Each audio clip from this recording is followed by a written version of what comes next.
Okay, you guys, as promised, I am back with a little night magic from the pages of Graves Grove.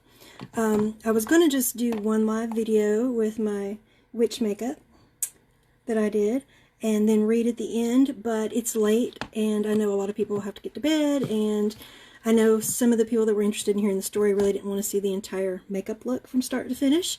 So I figure if I do it this way, you guys can go back and catch the replay on the makeup if you'd like to see that. And if not, then you can just tune in for story time. Okay, so this was a super fun project. I'm not going to go into a lot of detail because I did talk about it a lot in my last live video that I did just a little while ago for my witchy makeup. But I wanted to do a Lime Life Halloween look because I've never done one, and I figured what better time, Halloween, witches, my story's about a witch. I've been talking about the story all week long, and so I really wanted to get on here and share it with some of you guys because a lot of you that have asked me about my current work in progress, Final Judgment, you know that I kind of lean towards the dark and twisty and sometimes gruesome. Most of my stories that are published are not as gruesome as that one's going to be. So this is one of the ones that is more quirky and fun. So anyway, this project came about myself and two other wonderful, wonderful ladies, fabulous authors, J.S. Bailey and LaDonna Cole. We were just hashing out ideas one night about how much fun it would be if we all came together and wrote stories that tied together and all revolved around this town. And so Jennifer, J.S. Bailey, she had this great idea about this a wonderful town, and it just kind of led from one thing to the other, and then the next thing I know, we were talking about, like, this tree. There's this tree, you guys. There's missing children, you know, what's going on in this town. There's all this weirdness. There's some really wacky characters. There's a dog named Copper that I thought of that he kind of knows all the town's business. And so lots of magic and mystery and just fun stuff. And, you know, there's some just really, really wild characters. So what we did is we kind of hashed this around. It started as just a fun thought, and before we knew it, we were actually plotting out a book. And so we plotted out this idea, and we kind of came up with some central characters and themes, and then we opened it up to submissions for other writers to write a story that revolves around these themes in this town of Graves Grove, and we ended up with a book, The Whispered Tales of Graves Grove. So this book is based on our concept of this town, and then all these authors have dove in with their amazing stories, and then J.S. Bailey and Kelsey Keating did an amazing job on the editing to tie it all in together. And then of course this is from BHC Press, who's my publisher, and they did an amazing job on the cover, you guys. Isn't it beautiful? And I love their detail. Like they put so much time into making it all come together. It's just really beautiful. So when you grab this, you guys, this is the one that's been on special this week. It's a $1.99 ebook. If you have a Nook for Barnes & Noble, Barnes & Noble chose it as their daily find on their, what is it, Nook Daily Reads, I think is what they call it. I have a Kindle, so I'm a little behind. You guys see how beautiful it is? And so when you get the ebook, you'll see that they've got the same detail as the paperback. It's just beautiful. So there's an introduction inside written by J.S. Bailey that tells you a little bit about the town. I'm going to read you the blurb from the back, and then I'm going to read you a little bit of my story, Magic. I'm not going to read the whole thing.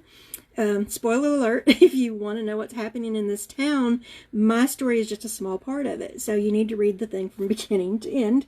And, you know, I don't want to read my whole story, you guys. I want you to go buy the book. Because not only does it help me out, it helps all the other authors that are a part of this. So we are going to just dive right in. I'm going to read to you guys from the back blurb, just so you know what it's about. This is actually, you guys, real quick, if you missed my post this week, this was number 9 yesterday when I checked. It's now a bestseller at Barnes & Noble. It was number 9 right below a Stuart Woods book. At one point, it was actually higher in the ranking than Stephen King's new book. So if you guys know me at all, when I logged in there and I saw that our book was higher than Stephen King, like, I flipped out. I flipped out. So I'm super excited. I'm excited for everybody that was a part of this project, and I just wanted to give you a little look because I know a lot of people were like, well, is it scary? Is it really scary? Is it gruesome? Is it bloody? Is it gory? Because some of you guys are just not into that, and I understand. Okay, so Graves Grove isn't your ordinary town. Nestled within the folds of the Canadian Rockies, Graves Grove probably isn't the picturesque place you'd like to stay for long. Peculiar things happen here. The citizens seem normal superficially. They function well enough, but each one is deeply disturbed, wrapped in secrets and neuroses which drive them to strange behaviors. And then there are all the missing children. And why is everyone afraid of that sycamore tree? The Whispered Tales of Graves Grove is an anthology of stories taking place throughout the history of this mysterious town, from its founding to its future. Read them if you dare. All right, so I'm just going to read you guys a little bit of mine. This is very... Woo! My witchy veil's in the way. I can't read like this. Y'all, if you caught my live earlier, you know I've had a glass of wine, but I promise you I've only had one, but I've got my fan on, and now I'm fighting with my witchy hat, so sorry. I'm so sorry. I've never read with false lashes before, so we'll see how this goes. Alright, so my story that is part of this is called Magick. This is my story. Alright, now this town, this is from the founding to the future, so the story kind of flows through the timeline. Alright, my part of the story, this takes place in Graves Grove in the summer of 1938. Magdala Agatha Mercy rummaged through the surplus of jars that threatened to topple out of her magical cabinet. She snorted. Magical? The only thing magical about the rickety old cabinet that housed the ingredients she needed for spell casting was its ability to make whatever she needed disappear. She had dried sage in her collection. She knew it. So why couldn't she find it? Because the cabinet was cursed. Her whole life was cursed. She was cursed. A walking, talking mess of a curse. Unable to locate the sage, she shoved the jars deeper into the cabinet and slammed the door shut. The bottom hinge gave a high-pitched ping before snapping. The door dangled precariously from the remaining hinge. Magdala glared at it. Magical my ass. She really needed that sage. Not that the spell called for it. Sage had notable calming properties. Anxiety about recasting the failed spell had her so on edge she could almost hear the nerve endings screaming. She wanted a calming cup of sage and honey tea before she attempted the spell again. Everything had to be perfect this time. The pressure was immense. There was no way she was going to attempt the spell again unless she could find the sage. Nope, not this time. This time it had to work. It just had to. She paced the length of the small one-room shack as she pro-conned her way through the idea of casting without the sage tea. Maybe a dose of nervous excitement would help the spell, she pondered out loud. Or maybe it would backfire even worse than the first time. The screechy, unwelcomed reply drew Magdala from her inner deliberations, and she turned to find the dreadful creature perched on the windowsill, its beady eyes boring holes into her. Stupid nosy raven. Always had to poke his beak in at the worst times. You really want to risk that? He asked, cocking his head to one side. Magdala spread her arms wide and spun in a circle to give him a better look at her ensemble. How could it possibly get any worse? She glowered at the stupid bird. Damn. Despite her promise to herself not to engage the glorified crow in future debates, she had given him a grand opening. He had a way of always winning that annoyed the hell out of her. You could wind up eternally naked, he cackled. Magdala shot him her best evil eye while hankering to turn him into a toad. Then she could toss him into her cauldron and chalk it up to a craving for frog legs. She waited to see if her yearning would render results. He ruffled his feathers and cackled louder in response. She knew he was protected from her puny attempts at evil, but that wasn't going to stop her from trying. She hated him too much to give up that easily. Why don't you just go home? And miss the fun? Never. He flew over to the mantel and settled in for the show. Magdala sulked. She'd been under more than enough pressure before the arrival of the coven mistress's familiar. The anxiety twisting through her stomach slithered higher, like a snake determined to choke the life out of her, and it settled around her throat. The foul was going to report everything back to the coven. There was zero room for error now. Everything had to be absolutely perfect. She was doomed. Wringing her hands and muttering to herself, Magdala resumed her pacing. The hem of her long black robe swept against the dirt floor, causing small dust storms to swirl around a scruffy white cat that was sprawled near the hearth. Coughing and sneezing, it shot her a dirty look. Magdala shrugged apologetically. Tufts of white fur fell off the poor creature's scrawny legs as it disappeared through a small crack in the wall. Magdala wished her own escape could be so easy. Pitiful, just pitiful, the raven clucked. I mean, all cats are pathetic, but that one? That is the sorriest looking feline I have ever seen. You really went all out with that spell. Oh, shut up! Magdala grabbed the nearest object, a wooden spoon, and chucked it at the bird. She missed him by a mile. Your pitching is almost as bad as your spell casting. Magdala growled in his direction. It was her only defense. She knew he spoke the truth, and she paced faster. Should have brought me something to drink in here, you guys. Careful now, you're going to cause another Black Sunday, he crowed, prancing along the edge of the mantel. Clearly, he was having the time of his life. Magdala hoped he'd fall into the fire. If only she knew his name, she could banish him.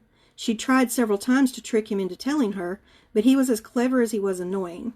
That was the most maddening thing of all. She knew he would always be able to outsmart her, and she knew that he always knew that. Truly maddening. Magdala stopped pacing and took a deep breath, and willed the miniature dust storms to cease. Not that today was even a Sunday. That's just how much the pesky bird got under her skin. Those Black Sunday storms hadn't been her fault. She hadn't even been anywhere near the plains in 1935. Just like she hadn't been anywhere near New Jersey in 1936 when the Hindenburg crashed. That never stopped the raven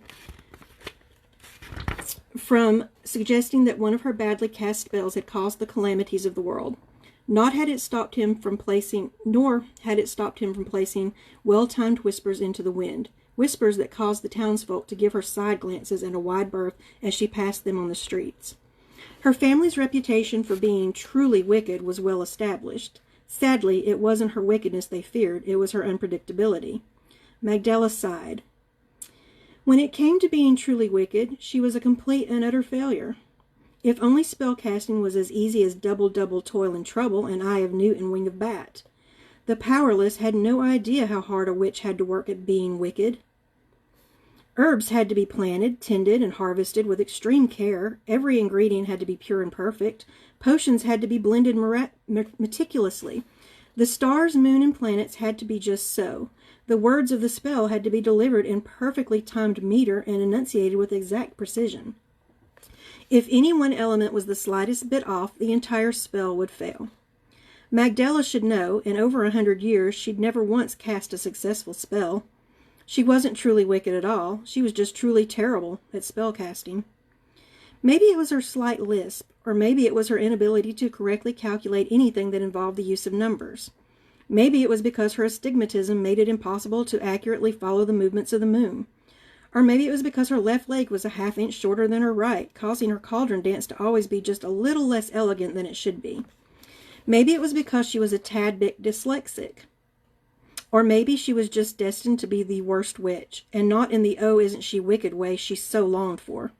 She really had no idea what combination of personal flaws attributed to the long list of failed spells. She only knew when it came to being a wicked witch, she was a joke. The spell she cast for a sprawling mock Tudor home with a plentiful herb garden had generated the dilapidated shack she currently called home. Nothing would grow in the stony soil. Flowers and herbs were always withered or dead well before it was time to harvest them. The spell she had cast for a familiar, she'd wanted a silky black cat she could name Shadow, had delivered the pathetic half-bald white cat she hadn't even bothered to name. The love potion she'd slipped into the town's most eligible bachelor's favorite bottle of whiskey had sent him straight into the arms of every available woman in town, except Magdala. And the spell for turning her rags into riches? Well, she glanced down at her tattered black robe. A stereotypical pointed hat, ugly shoes with tacky buckles, and striped stockings completed her ensemble. Shuddering, she rolled her eyes and shook her head. Of all the failed spells she'd cast, this one was the worst. Naturally, no one knew the truth. Magdala was all about fashion. She wasn't a very wicked witch, but she was a wicked good dressmaker, and she had great taste. Desperately wanting the beautiful dresses pictured within the pages of her hidden stash of women's fashion magazines and catalogs, she'd devised a spell. A wonderful spell that would allow her to be an eternal fashion icon. I can't see what I'm reading. She'd so desperately wanted a fancy new sewing machine and an endless supply of fabrics and notions for creating a fashionable new wardrobe. But the spell, as usual, had backfired. Instead of a new Singer machine and an endless supply of materials, she'd conjured up a rusty old toaster and condemned herself to wearing the cliched witch's garb 24/7, 365. Magdala hated the drab costume. She'd cursed herself into as much as she'd hated her drab life, and even more than she hated the raven that delighted in tormenting her about it. She couldn't stand it any longer. Sage tea or no sage tea, you guys.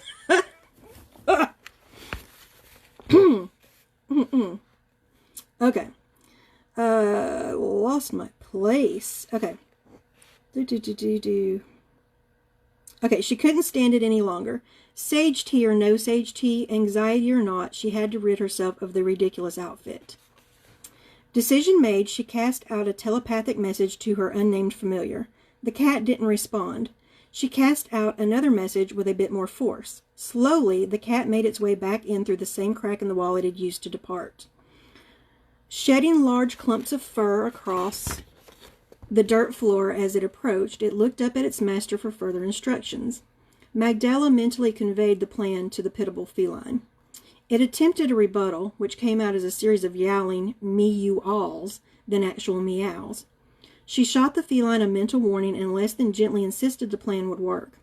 Head drooping, the cat meandered off to do as it was told. The pathetic thing wobbled across the floor towards the raven. Nothing about the cat was right. It didn't even know how to meow or walk properly. There was no way the plan would work, but the cat didn't know that, and he didn't need to know that. She just needed the raven to fly away long enough for her to recast the spell. She needed to focus, and she couldn't do that with the bird eyeballing her.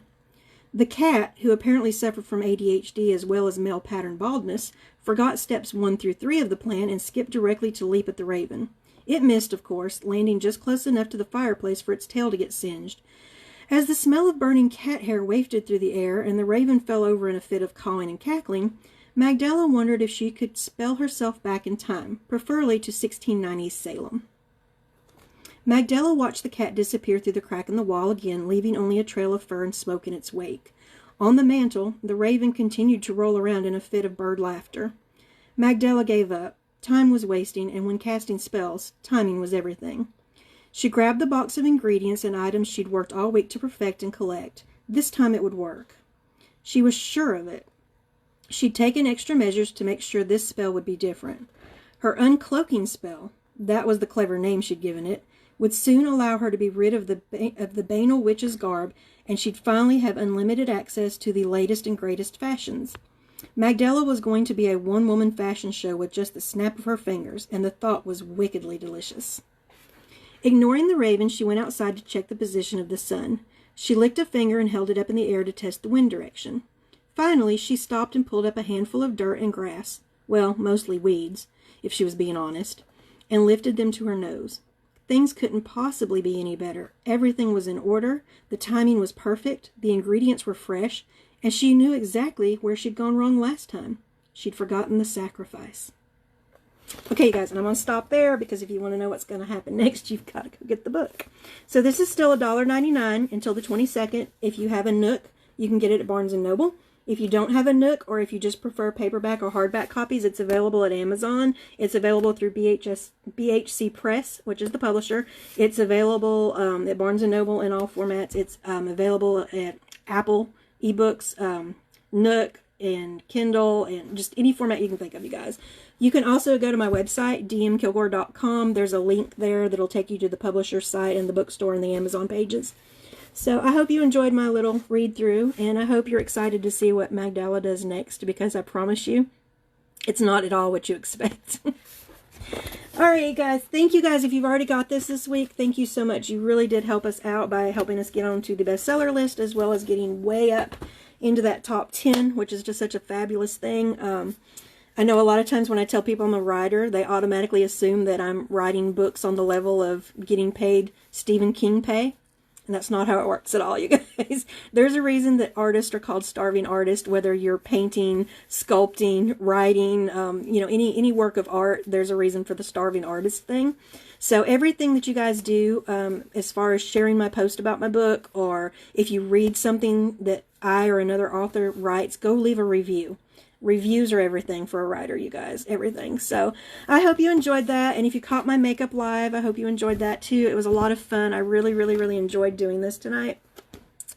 I'm just going back and reading the comments because it was hard to read both.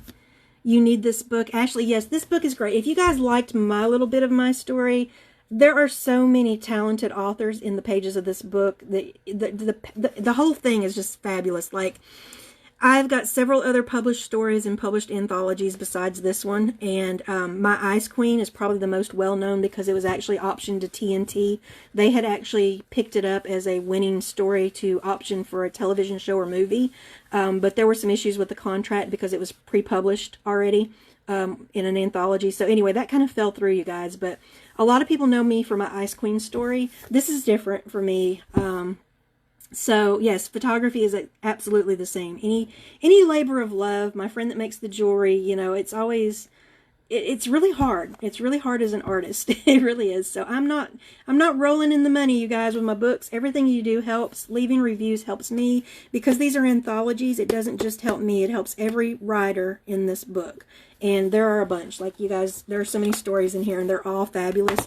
Of all the anthologies we've done, this has been my favorite because this is the only one where the stories all tie in together to make one large story. It was so much fun. It was the most creative thing, and also the most challenging story I've probably ever written because I knew that my story had to mesh well with the other stories, and I had to stick to this same storyline and theme to kind of weave everything together. So anyway, you'll also find a dog named Copper. I did not write Copper's story. I wanted to, and things didn't quite work out. But there's a dog named Copper, and he was kind of my invention. I kind of created him. But the story is not mine. But anyway, you'll love finding out more about Copper as you read through. So hopefully you enjoyed that, and I thank you guys so much for tuning in. I'm going to go, I really feel like I should go somewhere. Like, I'm all dressed up with nowhere to go. I feel like I should go somewhere. But I'm going to go take all this off. I'm going to go back to my non-witchy self. We all are yes, all of us artists, you guys, seriously, not just me. If you have a friend that does photography, if you have a friend that is a painter, if you have a friend that is a tattoo artist, any kind of artist friend, music, you got a friend that's a musician or a songwriter, you guys support your friends. Support your struggling, starving artist friends, please. Because, you know, it's hard. Like, you know, it would be wonderful. Like, my little moment of being in the top 10 above Stephen King was like the greatest thing so far. But, you know, I have dreams. I have dreams of seeing my novel that's coming out. My Final Judgment novel got pushed back, and that was my fault. It was not my publisher. It was me, you guys. So my full-length novel, Final Judgment, is set to go into the publisher in November of next year. Got a whole year to finish it up and to fix some problems. There were some problems, y'all. There's some problems with my story. So, yes, makeup artists. Yes, Ashley, support your makeup artist friends, y'all, because we're all starving. We all hungry. We all hungry. All right, you guys, I am going to go, actually, I really want to show you guys something while I've got all this on my face. We have a spray that you can spray on that gets all this off. It's the most amazing thing, but I think what I'll do instead of keeping it as alive, I'm going to do one of my funny little quick upload videos and show you guys that so that you can just watch it if you want to. Go knock on your neighbor's door and say trick or treat. I feel like I need to do something. Like, you know, if Walmart was still open 24 hours, which it's only like 11:10 here. I really could put on my skirt and my witchy boots and go to Walmart. You guys, I'm so tempted. Should I do it? Should I go to Walmart like this? Should I put my witchy hat back on and go to Walmart? I really feel like I need to go somewhere and do something. I need to do something while I'm like this, because, you know, it's, yeah. It's a lot of fun, you guys. All of this is so much fun. I've had the best time. I've had the best time. Thank you guys for tuning in tonight if you did.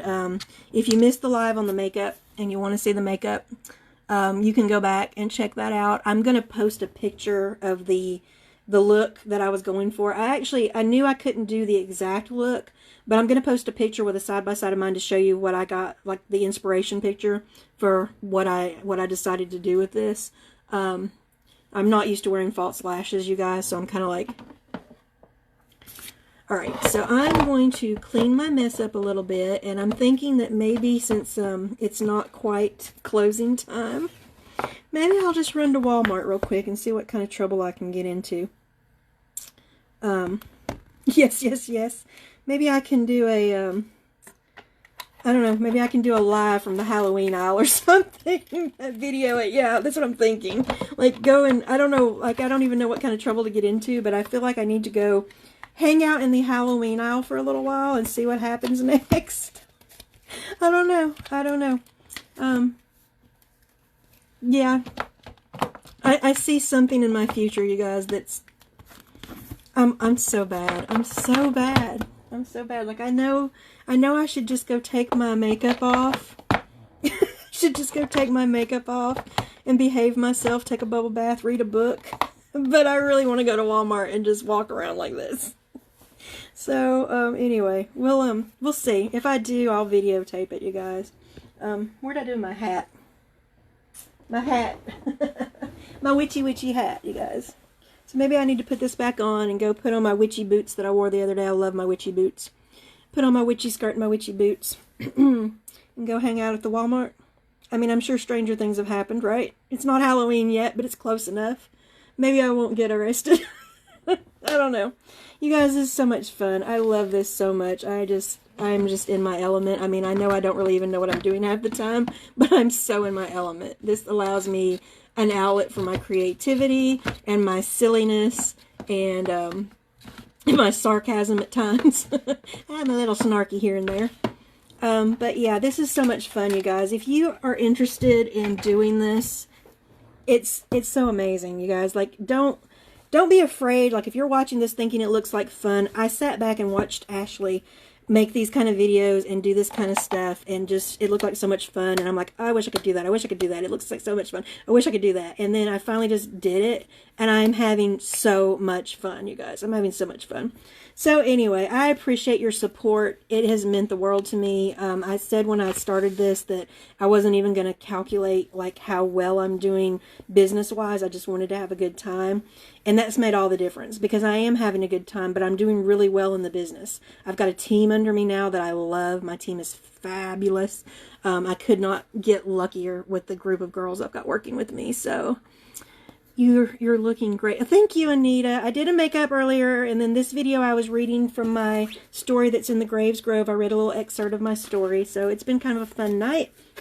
You guys, please, if you did like what I read to you tonight, I promise you're going to love everything else in this book. Like, if you liked my little bit of a story, you're going to love this entire town and all the people in it. So, I think we need the whole month to enjoy the Halloween. I actually do, like, to me, this month has been a little different, Anita, because I've been really crazy busy. But to me, like, when October 1st hits, it's October. It's also Halloween month. October 1st is the official Halloween month, day one, where every day, like, I could do this every day and go in town and I would be happy. I could do a look every day. So, and I do have more looks, you guys. I've got, hopefully a deer, like a doe, and then I've got a devil, and I'm thinking Jessica Rabbit, and I'm thinking maybe Little Mermaid, and maybe Poison Ivy, which I don't know because that makeup is going to be pretty similar to this. So, I don't know. But anyway, I've got the porcelain, which was created for Natalie Portman for Star Wars when she did the Queen Amidala with the white makeup. I've got that on the way. And once I get that white foundation, I can do so much more, because I actually had to use eyeshadow to get this kind of pale shimmer going on. So, anyway, I've had so much fun, you guys. I'm going to, if I go to the Walmart and get in any trouble, I'll videotape it for you guys. So, you know what? I don't know. It's kind of scary, but maybe I should. Maybe I should just go. There's some things I forgot at the grocery store. Maybe I should go check it out. So anyway, again, you guys, thanks for tuning in. If you haven't got your copy, you can get it. If you have a Nook, you can get it for $1.99 until the 22nd. It's on sale till the 22nd. If you prefer it on Kindle, or if you have Google Play, I mean, it's available in all formats. And again, you guys can find that on the publisher's website or on my website.